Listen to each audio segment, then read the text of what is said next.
Ayan guys, ang lakas ng ulan, oh. Sobra. Pumasok na dyan. Ayan, oh. Nandito lang ako sa sa bintana. Uy, lumabas ako kanina guys, basang-basa ako eh. Ang lamig-lamig. Ayan guys. Yun.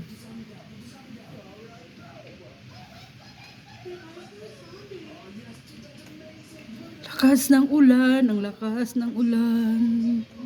Mag-video sana ako guys sa labas pero takot ako. Kasi may kidlat.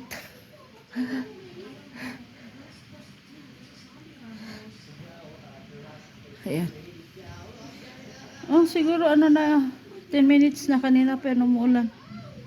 Oh, kasi kanina siguro mga 15 minutes ako kanina hintay ng ulan sa labas. Sabi ko baka umulan kasi makulimlim. Ayun, umulan. Saka kahintay ko sa labas kanina hanggang pumasok ako. Pagtingin ko na naman umulan na ulit. Ayan. Ang lakas. Lakas gaya ng ulan.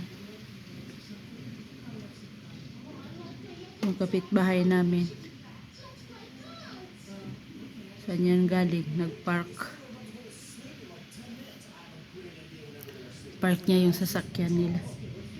Nandun sa labas. Oh.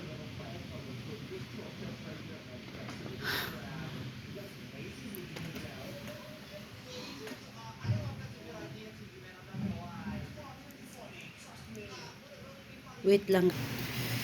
Ayan guys. Grabe yung ulan, no? Ayan. Ayan, no?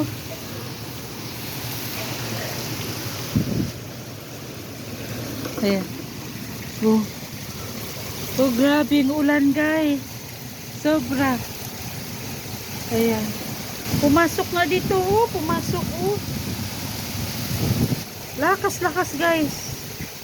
Sobrang lakas. Ay, nalalamig ako. Ayan yung mga puno ng kahoy. Uy, bagyo yata ito. Ayan.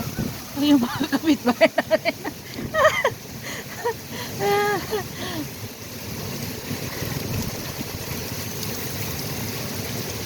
Ay. Ayan. Sobrang lakas guys. Oh, ayan o, nagbaha na dito guys. Oh, sana hindi aabot dito banda. Kasi papasok sa loob ng bahay. Uy, God.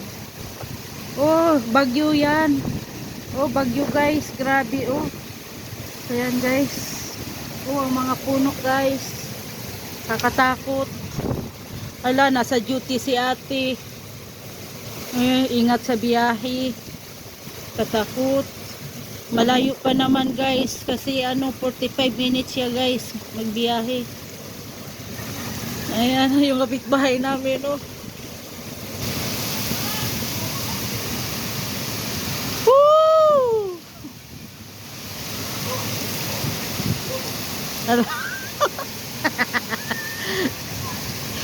Siga sila! Rinig! Naligo ko lang.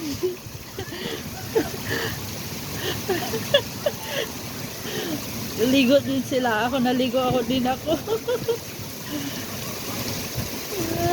Yung kapitbahay namin na Pakistani. Ayan o. Ayan, nilalamig ako guys. Ayan o. Gabi yung ulan doon banda o. Ayan. Sige guys, bye bye. Natakot ako.